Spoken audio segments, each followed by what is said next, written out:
Fala pessoal, tudo bem? Como é que tá? Vamos para mais um vídeo aqui do nosso canal, do Linha 3, Melhore os seus processos, e continuar a nossa série do Linha 3, ok? Onde a gente está desenvolvendo aí o nosso template. E hoje eu vou trazer a parte prática de como elaborar o contexto do A3, dando dicas de como você pode fazer o seu contexto sendo mais objetivo e indicando realmente o problema que você está tentando resolver, que é importante, certo? E vamos falar sobre um estudo de caso, né, sobre uma cervejaria ABC, uma cervejaria que a gente vai estar usando de exemplo, e os seus problemas de entrega de resultado.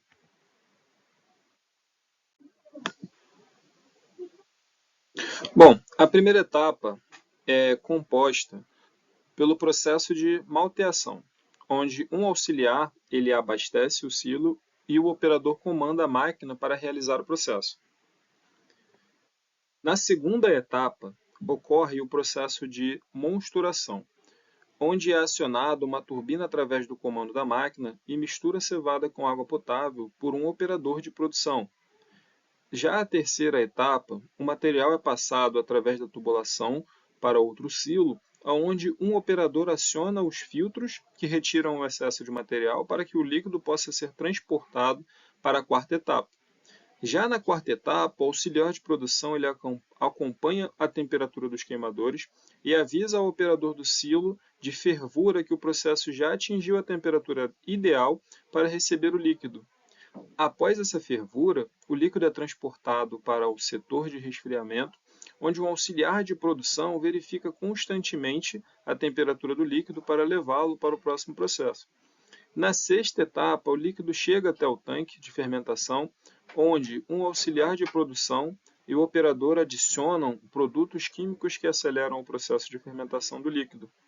Na sétima etapa, o líquido já fermentado é transferido para o outro silo para maturar a cerveja através do auxiliar de produção. Por fim, na oitava etapa, ocorre o envase, onde os três auxiliares armazenam as cervejas em tambores. Então, pessoal, um processo típico de produção, tá? Envolvendo aí inputs, processos e outputs, né? Onde são utilizados pessoas para poderem operarem os equipamentos e conduzirem o processo produtivo.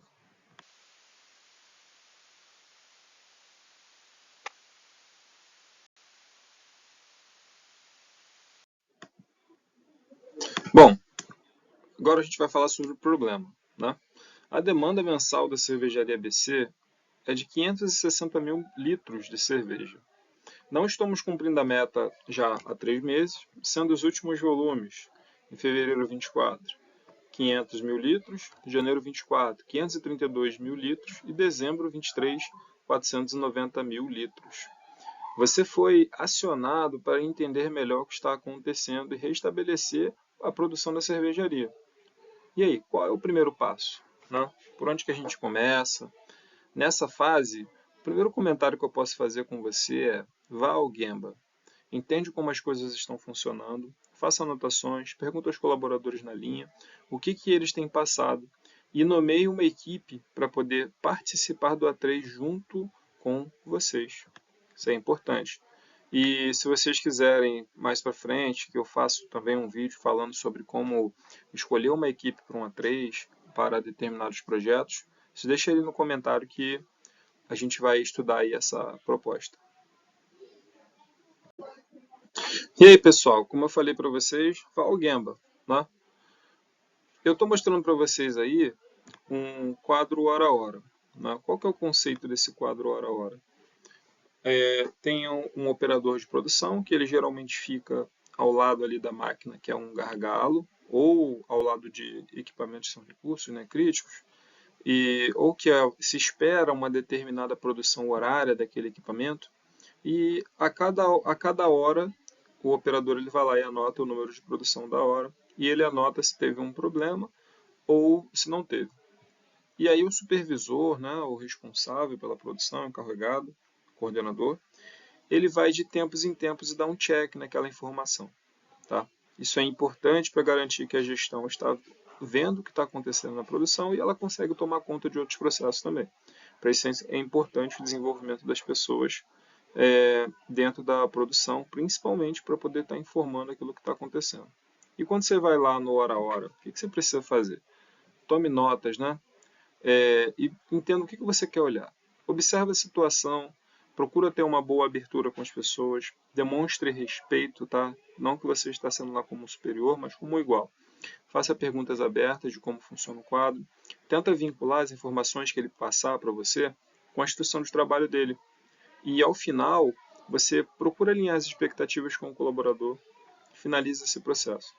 É importante o envolvimento da pessoa que está identificando o problema ou a oportunidade, ela está participando junto com você, principalmente lá no A3, porque geralmente as soluções dos problemas vão partir da pessoa que está ali no dia a dia, do operador que está ali no dia a dia, sentindo a dor do processo. E aí, dentro dessa caminhada lá no Gemba, né, você observa várias coisas anotadas. Né? Nesse nosso exemplo aqui, a gente está numa fábrica de 2 turnos, ok? E dentro desses 2 turnos, né, você pode reparar aqui no primeiro turno que em nenhum momento a gente consegue bater a meta. E ele faz vários lançamentos aqui nas observações. Ele anota problemas relacionados com parada de máquina, com falta de insumo, com falta de gente no processo.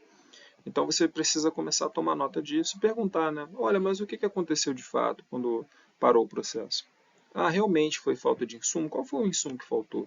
Né? Ah, as pessoas que não chegaram no processo, elas fazem parte de qual etapa? Essa etapa realmente é uma etapa que precisa de alguém ali o tempo todo, ou foi só um movimento que poderia ser outra pessoa fazendo? Então são questionamentos que você pode estar fazendo ali, no momento, entendendo com o colaborador o que está acontecendo. No segundo turno, acontece muito parecido com o primeiro turno, só que no final ali, repara que teve uma queda de energia que praticamente zerou, né, a produção da hora, do último horário.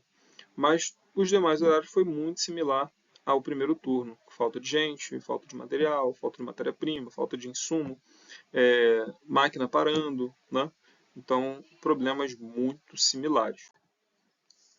E aí, pessoal, o próximo passo é a gente definir um título ali para o nosso A3. Você já foi no Gemba, você já começou a se situar em relação ao problema, começou a ter uma visão melhor sobre o problema. Então, no momento que você vai fazer o título do seu A3, você precisa ser objetivo, né? E você não deve romantizar o problema. Então, o título ele precisa identificar o que está acontecendo e qual é a direção que o problema está tomando, né? Qual é o rumo que ele está seguindo. No nosso exemplo, nós podemos utilizar o seguinte: redução do volume de produção na linha de invase, ou até mesmo no atingimento da meta de produção no invase de cervejaria ABC. Pessoal, para ajudar o nosso entendimento do que vem acontecendo na linha de produção, uma boa dica é utilizar o método 6M, para separar as anotações feitas, né? Mesmo que seja para só organizar o nosso pensamento. Se vocês quiserem, depois que eu trago o 6M também, deixei aí no comentário. Perfeito? Bom, nesse caso, temos os mesmos números de problema acontecendo em ambos os turnos, como vocês podem ver. Porém, temos mais problemas relacionados à máquina e matéria-prima, certo? Seguido ali de método, mão de obra, meio ambiente, né? E não tivemos nenhuma ocorrência ali na medição, tá? O que é legal disso aqui? A gente vai aprofundar no próximo slide, né, cada ocorrência ali. Mas note que isso já dá uma tendência, né, do que pode estar acontecendo na produção, indicando problema para o nosso contexto. Né? Isso aqui você já consegue ter meio que uma visão gráfica do que pode estar rolando ali no ambiente de produção. Então, quando a gente observa no Gemba, né, o que a gente viu? Né? Se a gente fosse classificar ali esses problemas, né, como é que seria? Como que a gente pode descrever as principais causas de não bater as metas do hora a hora? Né? E aí a gente classificou em máquina que o parafuso do silo quebrou, né? Que a vedação da válvula ela arrebentou, o pessoal estava aguardando a troca da válvula ali do silo, né? E no final, ali no segundo turno, a gente teve uma manutenção corretiva com a troca da vedação. Então esses foram os problemas relacionados à máquina. Problemas relacionados à matéria-prima que a gente viu. Tivemos horários ali, principalmente perto do início do turno, aguardando insumo. A gente teve falta de água potável. No segundo turno também teve falta de insumo. E teve mais um relato sobre demora de entrega de insumo. Então isso vai te direcionando. Eu tenho problemas ali também na entrega de material. Já no método, né, a gente teve uma ocorrência de setup de produto na linha, a gente teve uma ocorrência de passagem de turno e ainda tivemos uma reunião emergencial com os colaboradores ali no meio do turno de produção. Isso também faz a gente perder o número de produção. Ao todo, no primeiro turno, tivemos falta de 3 pessoas naquele dia. E no segundo turno, a gente teve falta de 1 pessoa. Então, um processo totalmente manual como esse que a gente está observando, quando falta gente, infelizmente, a gente tem queda de produção. E no final do segundo turno, a gente ainda teve uma queda de energia para piorar a entrega do dia, né? E não teve nenhuma ocorrência de medição identificada na hora. Então, eu já coloquei uma tabelinha ali para vocês entenderem que os 2 turnos eles ficaram equilibrados em parada. Isso não é bom. Isso quer dizer que eu não tenho um turno mais estável que o outro. Na verdade, os 2 turnos estão naquele dia com o mesmo número de problemas.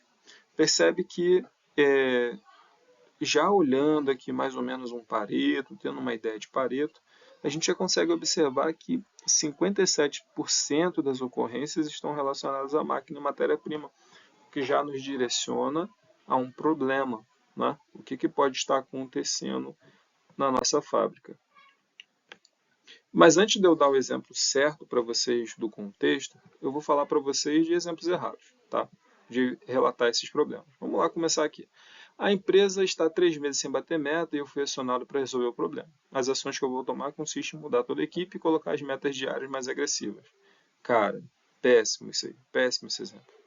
Segundo exemplo errado aí do contexto, que eu posso colocar aqui para vocês. Foi identificada a oportunidade de melhoria no chão de fábrica para bater a meta do mês, onde uma delas é instalar novas máquinas para acelerar o fluxo.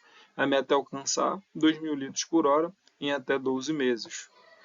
Eu nem entendi qual é o problema da máquina, como é que eu já vou colocar uma máquina nova? Terceiro exemplo errado de contexto. A empresa levantou o problema de 3 meses sem bater meta. Ainda não identificamos o problema, mas estamos mapeando e respondendo. E responderemos isso em breve. Ou seja, o gerúndio, né? Eu estou fazendo, mas nunca entrega, eu estou mapeando, mas nunca mapeia, e olha, daqui a 12 meses eu posso fechar a fábrica. Então eu estou trazendo esses exemplos para vocês entenderem como vocês não devem fazer. Tá? É muito comum você procurar isso na literatura, muito comum quem está iniciando cometer esse tipo de erro. Mas vocês já não vão cometer isso, porque eu já passei para vocês que a visão não é essa. Então, não adianta falar que vai demitir gente no contexto, não adianta falar que vai comprar máquina no contexto, não adianta falar no gerúndio que está procurando entender o problema. O A3 é para entender o problema. E para a gente melhorar essa nossa questão do contexto, né, vamos levantar as informações primeiro. Né, onde aconteceu o problema, nesse nosso caso aqui, na linha de produção de cerveja. Esclareça a situação atual do problema. O que vem acontecendo? No atingimento da meta de produção em 3 meses. Olha como é que o raciocínio já vai se organizando. Então, procure compreender o problema de forma quantitativa. Né? Como assim? A nossa média mensal nos últimos 3 meses ela é de 507 mil litros. A nossa meta é de 560 mil litros. Então, a gente tem um gap de 10% da meta. Nossa produção diária nos dias observados do atingimento da meta, quanto é que foi essa produção? Então a gente tem que buscar esses dados que comprovem que você está falando, que é o problema. Né? E aonde que a gente vai buscar isso? Lá no hora a hora, na linha de produção. Aí é que a gente pode entender o que pode estar gerando essa dispersão e a perda do padrão. No nosso caso, os principais ofensores da parada de linha foi falta de insumo e parada de máquina. Tá? E qual que é o impacto desses ofensores no problema estudado? Aproximadamente 60% das paradas de produção estavam nessa categoria. Ou seja, eu posso fazer uma associação com o meu número de paradas relacionando o 6M, que foi o que a gente enxergou lá no quadro hora a hora. E aí, pessoal, para finalizar esse vídeo, né, a forma da gente descrever o contexto foi identificado o não atingimento da meta de produção por 3 meses consecutivos na linha de produção de cerveja. Ao verificar no Gemba, fomos ao Gemba, Verificamos que ambos os turnos têm dificuldade para alcançar a meta horária, sendo os principais ofensores as paradas por falta de insumo e quebras e falhas nos equipamentos, impactando em 60% dos horários de produção em ambos os turnos. Repare que a gente trouxe as métricas, trouxemos o que vem acontecendo, demos uma visão geral, fomos até o local onde as coisas acontecem e indicamos o que está acontecendo lá no Gemba, mostrando qual é o impacto que os ofensores geram na linha de produção. Ok? Então, pessoal, vou encerrar aqui mais esse vídeo com vocês. Acompanhe aí a série para você se desenvolver na ferramenta do A3, desenvolver o pensamento enxuto. E, como eu falo, né, o A3 ele não é só um template, ele é um modo de pensar, um modo de organizar os pensamentos. Então, espero vocês aí no próximo vídeo. Curta aí e siga a gente aí no canal. Abraços!